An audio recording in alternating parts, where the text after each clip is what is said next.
शांति। बाबा ने समझाया है याद के अभ्यास से हमारी कितनी ऊंची कमाई हो जाती है।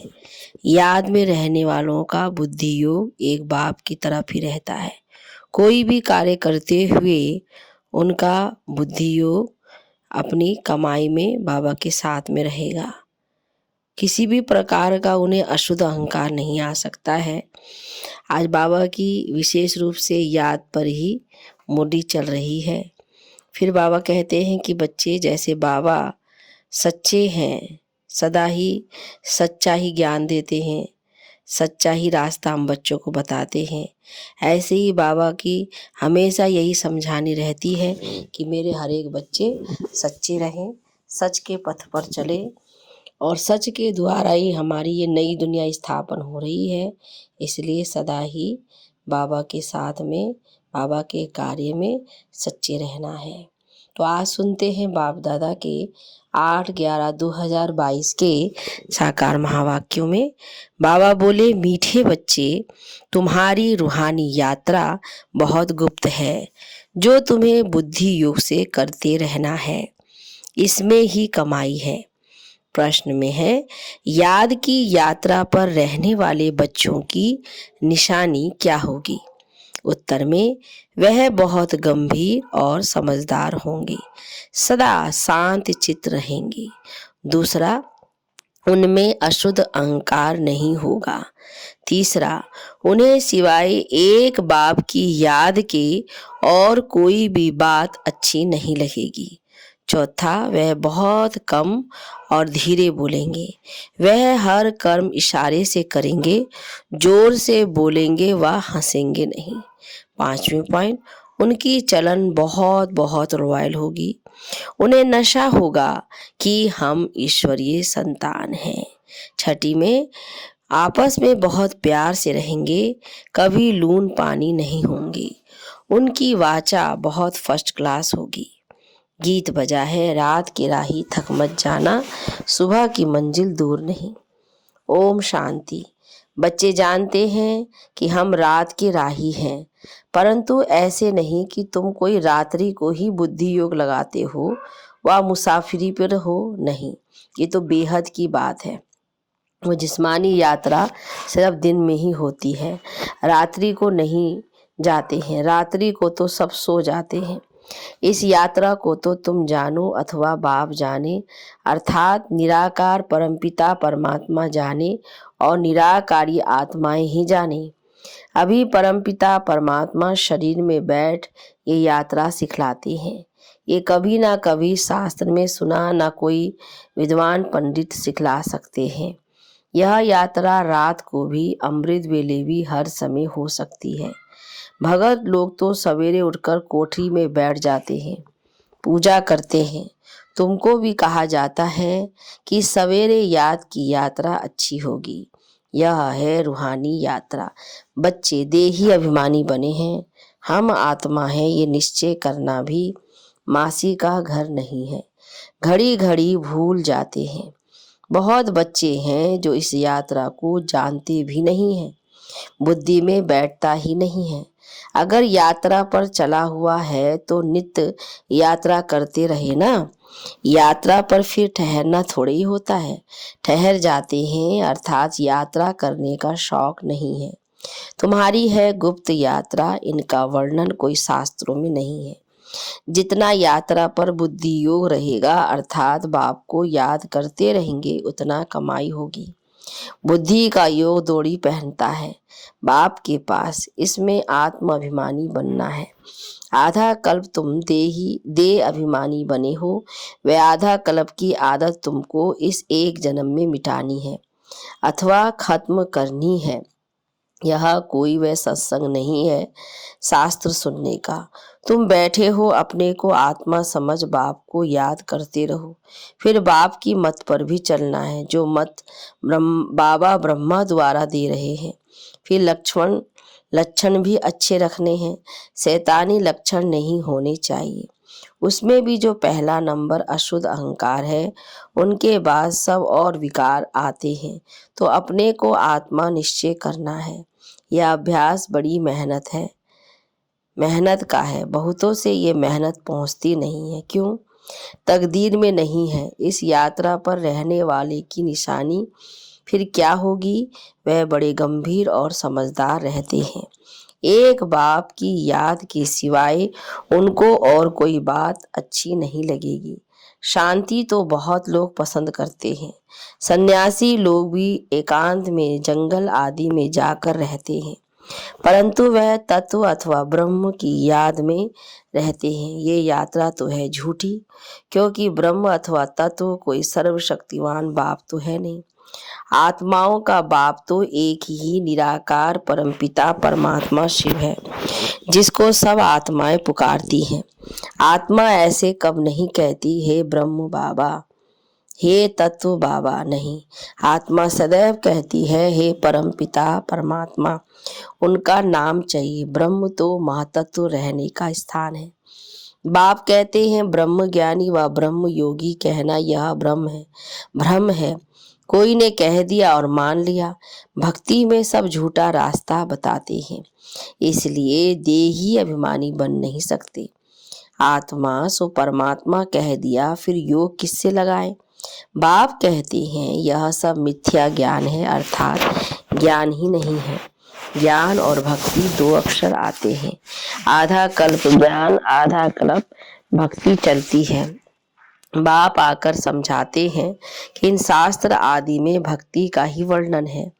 ज्ञान अलग चीज है। आधा कल्प ज्ञान सतयुग त्रेता दिन, आधा कल्प भक्ति यानी रात द्वापर कलयुग।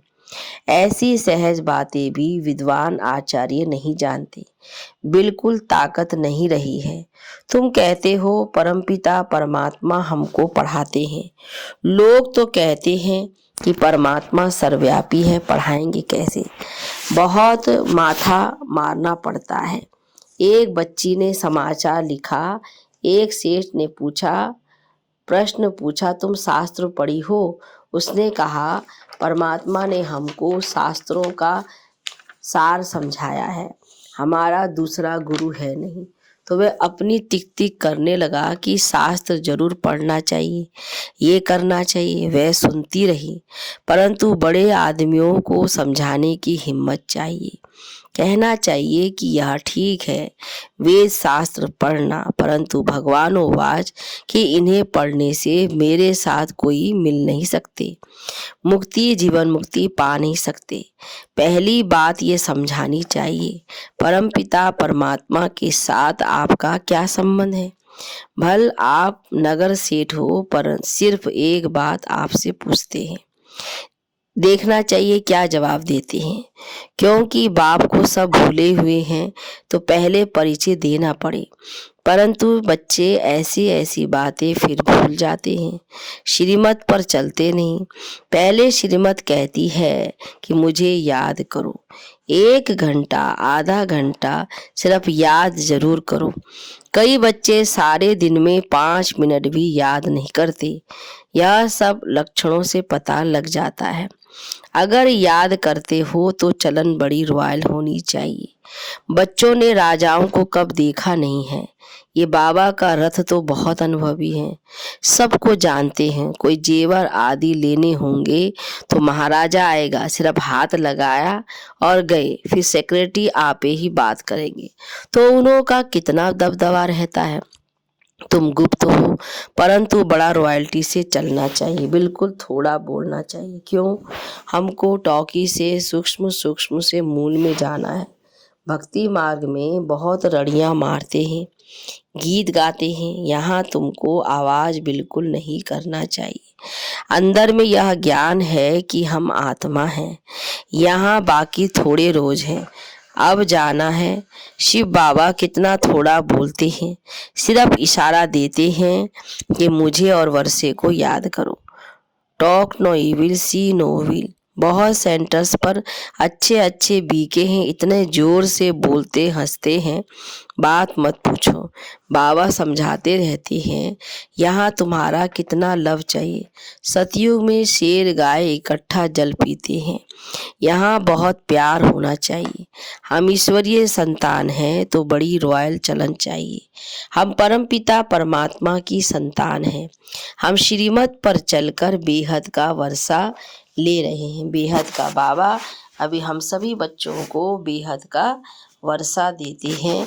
तो बाबा कहते बेहद का वर्षा लेने के लिए फिर बेहद तरह से ही पुरुषार्थ हम बच्चों को करना है। श्रीमत पर नहीं चलते तो कितनी डिससर्विस करते हैं, इसलिए टाइम बहुत लग जाता है। वाचा बड़ी फर्स्ट क्लास होनी चाहिए। स्कूल में बच्चे नंबरवार होते हैं, कोई तो बहुत अच्छा पढ़ते, कोई थर्ड क्लास। गरीबों की लगन अच्छी होती है। 50 गरीब आएंगे तो एक साहूकार क्यों? बाबा है गरीब निवास। मम्मा गरीब थी परंतु बाबा से आगे चली गई, उन्हें लिफ्ट मिल गई, बाबा ने इसमें प्रवेश किया, यह भी लिफ्ट है। बच्चों को देही अभिमानी बनना है, लक्षण भी सीखने हैं, तब खुशी का पारा चढ़ेगा। बाप कहते हैं तुमको सर्वगुण संपन्न 16 कला संपूर्ण निर्विकारी पवित्र आत्मा बनना है।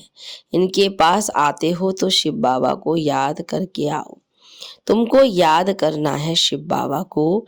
ये तो गावड़े का छोरा था, ये है ही निधन के दुख देने वाले छोकरों की दुनिया। छोकरे अर्थात क्यों गिरे? माया ने गिरा दिया है। बाबा कारण बतलाते हैं कि तुम भारतवासी स्वर्ग के मालिक थे, फिर गिरे क्यों? मुझ बाप को भूल गए, अब मुझे याद करो तो चढ़ जाएंगे। मुख्य बात है बाप को याद करना, ज्ञान की बातें सुननी और सुनानी है, सर्विस करनी है। मम्मा भी सर्विस करती थी, बाबा जास्ती नहीं जा सकते। बच्चे कमाई करते तो सर्विस करने वाले हो गए। बाबा को तो एक जगह रहना है, सबको यहाँ आकर रिफ्रेश होना है। यहाँ मधुबन में जो आते हैं तो सागर बाबा बहुत पॉइंट्स देते हैं। फर्क है ना, भल सेंटर्स पर अच्छे अच्छे हैं तो भी यहाँ आना पड़ता है। बाबा अच्छी तरह समझाते हैं। बहुत अच्छे अच्छे बच्चे भी आपस में लून पानी हैं तो वह औरों को क्या सिखलाएंगे। आपस में बात नहीं करते, कितना नाम बदनाम करते हैं। इसलिए बाबा मुरली चलाते हैं कि कहाँ बच्चों की आँख खुले। परंतु ब्राह्मणियां आपस में मिलती नहीं हैं, बात नहीं करती हैं। ये बहुत बड़ी मंजिल है। बाबा कहते हैं मैं आता हूँ तुमको विश्व का मालिक बनाने। कोई हथियार आदि नहीं, ना कोई खर्चे की बात है। सिर्फ बाबा को याद करो और दैवी गुण धारण करो। आपस में बहुत मीठा बोलो, सबको ज्ञान की बातें सुनाओ। तुम्हारा धंधा ही यह है। गीता का रहस्य इन चित्रों पर समझाना है। वे भक्ति के गीत गाते हैं, हे पतित पावन आओ आकर के पावन बनाओ। गीता के भगवान ने आकर पावन बनाया है। तुम जानते हो गीता का भगवान हमको फिर से नर से नारायण, मनुष्य से देवता बना रहे हैं। परंतु अपने में गुण तो देखो। कोई कोई का झूठ तो जैसे नंबर 1 धर्म है। तुम बच्चों को बिल्कुल भी दुख नहीं देना चाहिए। किसको दुख देते हैं तो जानवर से भी बदतर है। मुख से कुछ और कहते हैं और आपस में लून पानी होते रहते हैं तो बहुत डिससर्विस करते हैं। इसको ही माया का ग्रहण कहा जाता है। कोई पर ग्रहचारी बैठती है तो गलानी करने लग पड़ते हैं। किसकी ग्रहचारी थोड़ा समय चलती है, किसकी अंत तक भी बाबा कहते हैं उतरती नहीं है। तो बच्चों को सर्विस में लगे रहना चाहिए। बाबा सर्विस बिगर हम रह नहीं सकते। हमको कहाँ भेजो। जो सर्विस पर नहीं जानते तो उनको बाबा थोड़े अलाउ करेंगे। जो नहीं जाना चाहते ना जानते हैं, देखेंगे इनको सर्विस का शौक है, कहते हैं बाबा हमको फलानी सर्विस का शौक है तो बाबा भेज देते हैं। सर्विस बिगर फिर क्या पद पाएंगे। तुम्हारी सर्विस ही है मनुष्य से देवता बनाना। पूछना ही यह है कि परमपिता परमात्मा से तुम्हारा क्या संबंध है। बाबा ने कुरुक्षेत्र वालों को डायरेक्शन दिए हैं कि बड़े बड़े बोर्ड लगा दो, मेले में ये पोस्टर जरूर लगा दो, तो सबका विचार चलेगा कि यह ठीक पूछते हैं। ये बड़ी अच्छी बात है। वहाँ पंडे लोग ऐसे हैं जो माथा खराब कर देते हैं।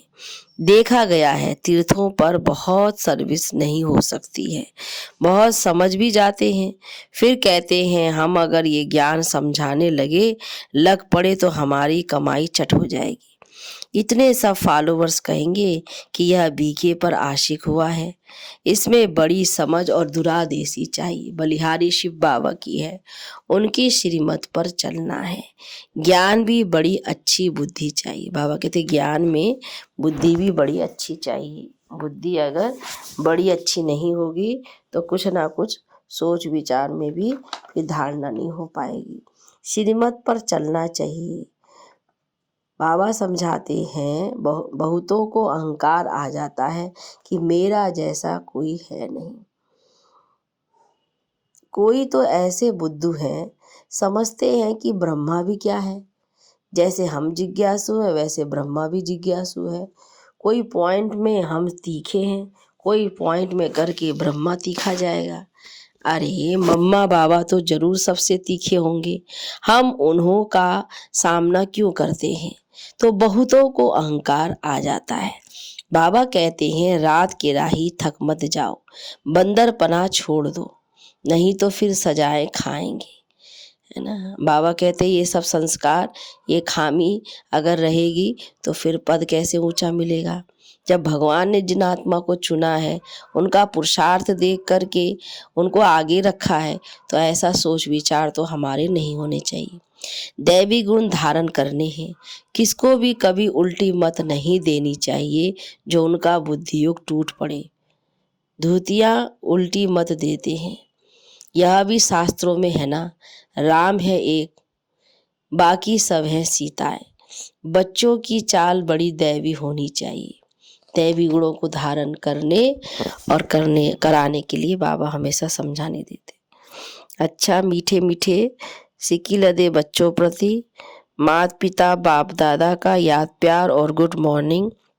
रूहानी बाप की रूहानी बच्चों को नमस्ते, रूहानी बच्चों की रूहानी बाप दादा को गुड मॉर्निंग। नमस्ते बाबा नमस्ते।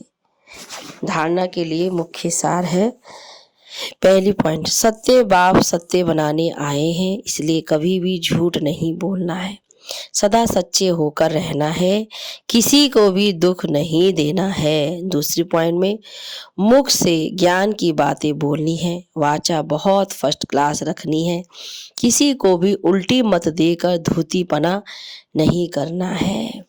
वरदान में कंपेनियन को कंबाइंड रूप में अनुभव करने वाले स्मृति स्वरूप हो। बाबा हमारा कंपेनियन है, साथी है। विस्तार, कई बच्चों ने बाप को अपना कंपेनियन तो बनाया है, लेकिन कंपेनियन को कंबाइंड रूप में अनुभव करो, अलग हो ही नहीं सकते। किसकी ताकत नहीं जो मुझ कंबाइंड रूप को अलग कर सके। ऐसा अनुभव बार बार स्मृति में लाते लाते स्मृति स्वरूप बन जाएंगे। जितना कंबाइंड रूप का अनुभव बढ़ाते जाएंगे, उतना ब्राह्मण जीवन बहुत प्यारी मनोरंजक अनुभव होगी। स्लोगन में दृढ़ संकल्प की बेल्ट बंधी हुई हो तो सीट से अपसेट नहीं हो सकते। बाबा कहे दृढ़ संकल्प की बेल्ट बंधी हुई हो तो सीट से अपसेट नहीं हो सकते। ओम शांति शांति शांति।